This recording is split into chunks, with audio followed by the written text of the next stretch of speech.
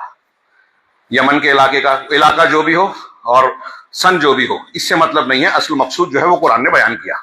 باغ تھا اور ان کا کہتے ہیں کہ ان کے والد کا یہ معمول تھا کہ جب فصل کی کٹائی ہوتی تھی تو غربا مساکین کو اچھے انداز میں ایک حصہ الگ کر کے ان کو حق کے طور پر ادا کرتے تھے، مدد کیا کرتے تھے، اور 2-3 حصوں میں تقسیم کر کے رشتہ داروں کو، غربا مساکین کو، اور پھر اپنے گھر.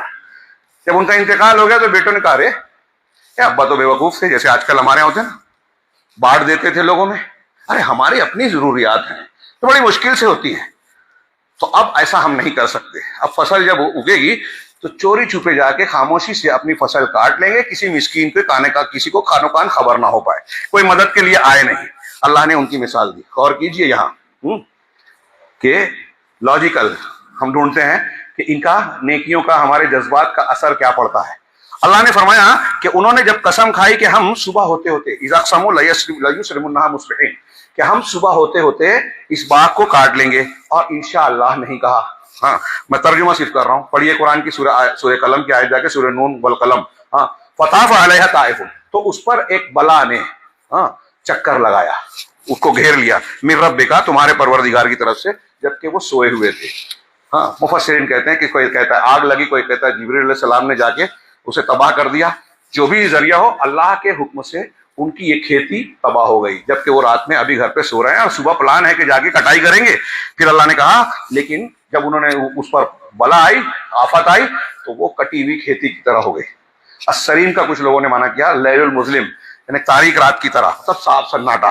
ہاں لہذا صبح ہوتے ہوتے ایک دوسرے کو انہوں نے پکارا اور کہا کہ اگر تم اپنے پھلوں کو اتارنا چاہتے ہو، فصل کو نکالنا چاہتے ہو، تو چلو سویرے سویرے نکل چلو. چنانچہ وہ چلے، وہم یتخافتون، اور آپس میں سرگوشی کر رہے تھے، چپکے چپکے دھیرے دھیرے بات کر رہے تھے، کسی کو کانو کان خبر نہ ہو، کوئی دوسرا جان نہ جائے ورنہ ہمارے پیچھے لگ جائیں گے. ہاں تو کہا کہ چپکے چپکے بات کرنے لگے کہ اللہ یدخلنہا علیکم اليوم مسکین، اللہ یدخلنہا اليوم علیکم مسکین، کہ آج کے دن تمہیں کوئی مسکین غریب آدمی تمہارے پاس آ نہ پائے. ہاں چنانچہ وہ اب لب کے تیزی کے ساتھ اپنے مقصد کو پورا کرنے پر اپنی قدرت سمجھتے ہوئے کہ چلو اب ہم اپنا کام کر لیں گے اور غریبوں کو پتہ نہیں چلے گا، اپنا مال سمیٹ لیں گے.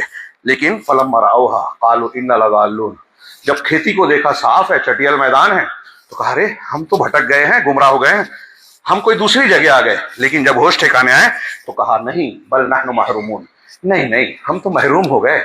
محمد جناح غڑی صاحب نے بڑا بہترین ترجمہ کیا کہ نہیں ہماری تو قسمت پھوٹ گئی. یہ ترجمہ کیا بڑا شاندار ہے کہ ہم تو محروم ہو گئے. قال اوسطہم، تو ان میں جو بہتر تھا، اوسط اعلیٰ، جو اچھے کردار کا ان کو سمجھا چکا تھا، تو کہا ان میں سے جو اوسط اور بہتر آدمی تھا، اس نے کہا الم اقل لکم لولا تسبحون، کیا میں نے تم سے کہا نہیں تھا کہ تم تسبیح بیان نہیں کرتے، انشاءاللہ نہیں کہتے، اللہ کا نام نہیں لیتے. تو اب کہنے لگے قالوا سبحان ربنا انا کنا ظالمین، کہ ہاں ہمارا پروردگار پاک ہے، ہم ظلم کرنے والے تھے. آج مسلمانوں میں، سماج میں آپ دیکھیں گے ایسے بہت سے لوگ ملیں گے کہ جب ان کے پاس دولت ہے، عہدہ ہے، منصب ہے، تو یاد نہیں کرتے قوم کو، اللہ کو، دین کو. آفیسر ہیں، لوگوں پہ ظلم کر رہے ہیں، ریٹائر ہو گئے تو اب سوچتے ہیں کہ یار کسی کے کام نہیں آیا.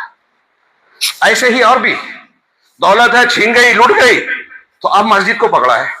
اس ٹائم فرصت نہیں ملتی تھی، اللہ کے لیے وقت نہیں ملتا تھا، فرائض کے لیے نہیں ملتا تھا. تو جب چڑیاں چگ گئی کھیت، تب پلٹ رہے ہیں. خیر اللہ رب العالمین تو اتنا رحیم و کریم، رحمان و رحیم ہے کہ اس کا دروازہ موت کے آثار نمایاں ہونے سے پہلے تک اس کی توبہ کا دروازہ کھلا ہے. تو انہوں نے کہا کہ ہمارا پروردگار پاک ہے، ہم ہی ظالم تھے. چنانچہ ایک دوسرے کی طرف ملامت کرتے ہوئے متوجہ ہوئے اور کہا کہ اے کاش ہم، ہائے افسوس کہ ہم سرکشی کرنے والے تھے. عسیٰ ربنا ان یبدلنا خیرا منہا، ہو سکتا ہے کہ پروردگار ہمارے لیے اس سے بہتر کو بدلہ دے دے، یہ باغ اور کھیتی جو تباہ ہوئی ہے پھر سے ہم کو اس سے بہتر سے نواز دے. انا الی ربنا راغبون، ہم اپنے پروردگار ہی کی طرف پلٹنے والے، رغبت رکھنے والے ہیں.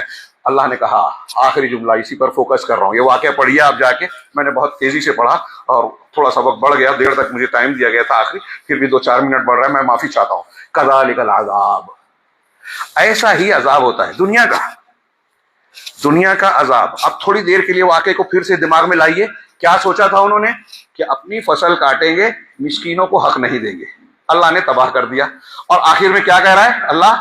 عذاب ایسا ہی ہوتا ہے، ہم روز کتنے حقوق مارتے ہیں۔ یہ تو مسکینوں کو اپنے مال سے نہ دینے کا ارادہ کیا تھا تو اللہ نے باغ تباہ کر دیا۔ ہم تو کسی کا، دوسرے کا، بہن کا، بیٹی کا، بھائی کا حق جو ہے وہ کاغذ میں ہیر پھیر کر کے اس کا اپنا بنا لیتے ہیں، اور اب وقف بل پر دوسرے قبضہ کرنا چاہ رہے ہیں تو چیخ چلا رہے ہیں۔ یہ میں ان کی موافقت نہیں کر رہا ہوں۔ اگر ہم چاہتے ہیں کہ ہماری اللہ تعالیٰ ہماری پراپرٹیز کی، ہماری چیزوں کی حفاظت کرے، نیک بنیے نیک۔ حضرت موسیٰ اور خضر کے واقعے میں دیکھیے، یہ واقعہ یہ قرآن کا بار بار کا سبق ہے، جیسے میں نے پچھلے ہفتے سیرت کا بتایا، کاش کہ مجھے موقع ہوتا اور اشارہ کرتا۔ حضرت خضر اور موسیٰ جب گئے تھے اس بستی میں جس کی دیوار گر رہی تھی، حضرت خضر نے اشارہ کیا، دیوار ٹھیک کر دی۔ موسیٰ علیہ السلام نے اعتراض کیا، وہ واقعہ جانے دیجیے۔ وجہ کیا بتائی کہ کیوں دیوار ٹھیک کی تھی؟ کہ اس بستی میں 2 یتیم بچے ہیں، ہاں یہ زمین ان کی ہے، اما الجدار فکانت لمساکین لیتیمین لغلامین یتیمین، 2 بچے جو یتیم بچوں کی ہے، وکانا ابوہما صالحا۔ نوٹ کیجئے اسے۔ آج ہمارے یہاں لوگ بولتے ہیں کہ اپنے بچوں کے مستقبل کی فکر کرنے کے لیے بہت محنت کر رہے ہیں، اس کا حق مار رہے ہیں، اس سے حرام خوری کر رہے ہیں، نہ جانے کیا کیا کرتے ہیں۔ اللہ تعالیٰ نے یہاں قرآن میں واقعہ دکھایا، کیا کہا؟ حضرت خضر کو حکم دیا کہ دیوار سیدھی کر لے، اس دیوار کے نیچے ان 2 یتیم بچوں کا خزانہ ہے، وکانا ابوہما صالحا، ان دونوں کے والدین نیک تھے، نیک والدین تھے، اس لیے بچوں کے خزانے کی حفاظت کا انتظام اللہ کر رہا ہے۔ اگر آپ اور ہم چاہتے ہیں کہ ہماری اگلی نسل سکھ سے جیے، راحت رہے، اللہ کی مدد ملے، تو خود بھی نیک بنے، اپنے بچوں کو نیک تربیت دیں، دین سکھائیں، صحیح عقیدہ بتائیں، شرک سے، کفر سے، بدعت سے دور رکھیں۔ ہمیں ان ایجنسیوں سے، حکومت کے ارادوں سے ڈرنے کی ضرورت نہیں ہے، یہ تو رہے گا، اللہ تعالیٰ کا قاعدہ ہے، اصول ہے، نشیب و فراز آئے گا کہ دین کے دن الٹتے پلٹتے اللہ نے انبیاء کو سخت تکلیفیں آئی، پریشانیاں آئی، اور دعا فوراً قبول نہیں ہوتی، مشقتوں سے گزرنا پڑتا ہے۔ ہم نے کیسے سمجھ لیا کہ ہم کو یوں ہی بلندیاں مل جائے گی، اللہ کی رحمت مل جائے گی؟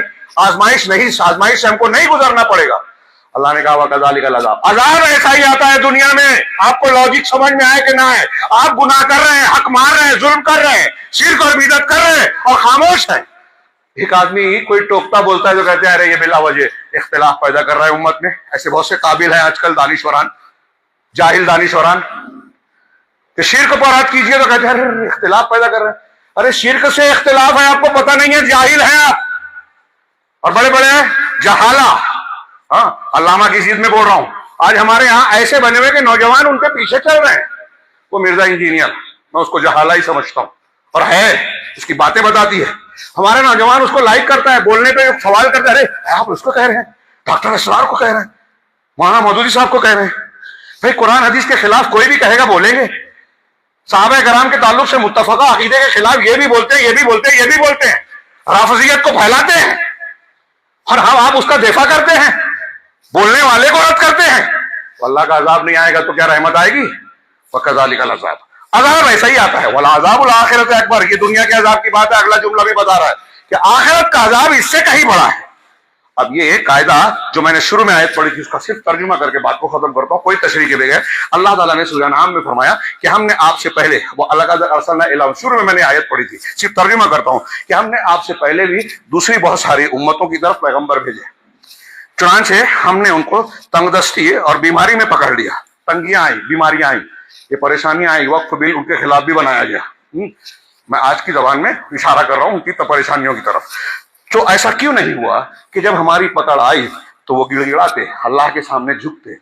آپ سڑک پہ دھرنا دیویں، انسانی زنجیر بنائے، فلاں فلاں کام کریں، میمورنڈم دے کلیکٹر کو، آفیسر کو، ٹھیک ہے یہ جمہوری ملک کا تقاضا ہے، ہم اس کی مخالفت نہیں کرتے، لیکن اللہ کہہ رہا ہے ہم کو کیا کرنا ہے؟ اللہ کے سامنے گڑ گڑانا ہے، رونا ہے، اپنے گناہوں سے سچے دل سے معافی مانگنا ہے۔ ایسا کیوں نہیں ہوتا کہ گڑ گڑاتے؟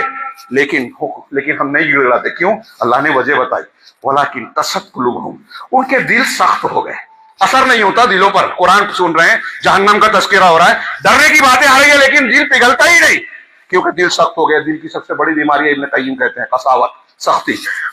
اور شیطان نے ان کے لیے ان چیزوں کو مرصع، خوشنما بنا دیا، مزین کر دیا جو وہ کر رہے ہیں. اپنے عمل بدعت کر رہے ہیں, ہم بہت اچھا تیر مار رہے ہیں. فلاں جماعت سے جڑے ہیں, بہت اچھی جماعت ہے. فلاں سے ہیں, کہاں قرآن حدیث کی مخالفت ہو رہی ہے, بتایا جا رہا ہے, ماننے کو تیار نہیں, کیونکہ اپنے غلط عمل کو شیطان نے ہماری نگاہوں میں اچھا بنا کر پیش کیا. یہ قرآن کہہ رہا ہے. اس لیے سدھرتے نہیں ہیں, کیونکہ غلط کو صحیح سمجھ رہے ہیں, بدعت کو سنت سمجھ رہے ہیں, دین سمجھ رہے ہیں. فلما نسوا ما ذکروا بہ, اب جب انہوں نے جس چیز کی نصیحت کی گئی تھی اس کو بلا دیا, کہا گیا تھا دین مانو, رسول کو مانو, نہیں مانا, بلا دیا. فتحنا علیہم ابواب کل شیء, یہ بہت اہم پوائنٹ قرآن کہہ رہا ہے. تو ہم نے ہر چیز, ہر نعمت کا دروازہ ان پر کھول دیا, ہر چیز کے دروازے ان پر کھول دیے. ہاں اب سوچئے کہ انکار کر رہے ہیں, ناشکری کر رہے ہیں, اللہ کی بات نہیں مان رہے ہیں, تو اللہ نعمتیں دے رہا ہے. قرآن کی آیت پھر یہ بھی نوٹ کیجئے دماغ میں کہ ان کو حکومت مل رہی ہے, مسجد توڑا, مندر بنایا, ہاں مسلمانوں کی بستیوں کو تباہ کر دیا, گھروں پر بلڈوزر چلایا, کمزوروں کو بے گھر کر دیا, بہت سے بچوں کو یتیم کر دیا, بے عورتوں کو بیوہ کر دیا.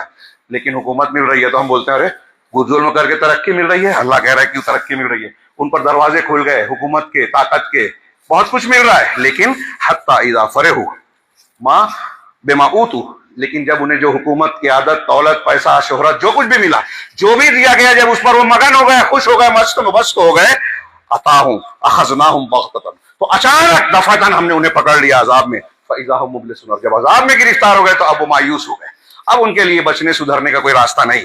ہاں فقطع دابر القوم الذین ظلموا, چنانچہ ظلم کرنے والوں کی جڑ کو اللہ تعالیٰ نے کاٹ دیا, ان کو کاٹ دیا گیا. والحمدللہ رب العالمین, اور تمام تعریف اللہ کے لیے جو پروردگار ہے تمام جہانوں کا. وہ رب ہے, نظام وہ چلا رہا ہے.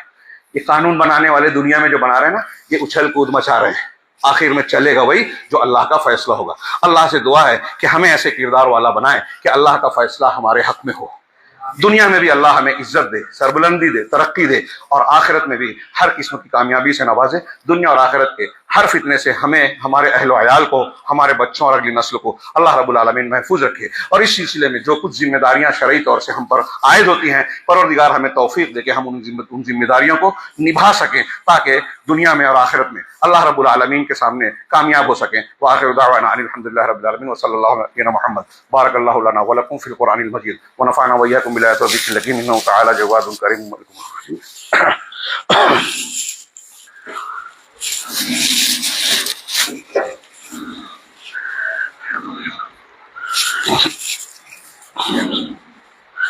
الحمد للہ نحمده ونستعینه ونستغفره ونؤمن به ونتوکل علیہ ونعوذ باللہ من شرور انفسنا ومن سیئات اعمالنا من يهده الله فلا مضل له ومن يضلل فلا هادي له واشهد ان لا اله الا الله وحده لا شريك له واشهد ان محمدا عبده ورسوله.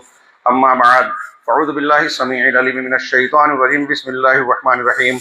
ان اللہ وملائکتہ یصلون علی النبی یا ایھا الذین آمنوا صلوا علیہ وسلموا تسلیما.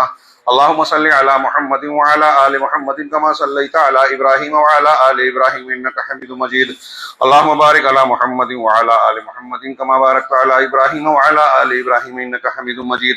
عباد الله رحمني ورحمكم الله, إن الله يأمر بالعدل والإحسان وإيتاء ذي القربى وينهى عن الفحشاء والمنكر والبغي يعظكم لعلكم تذكرون. اذكروا الله يذكركم وادعوه يستجيب لكم ولذكر الله تعالى أعلى وجل وأكبر.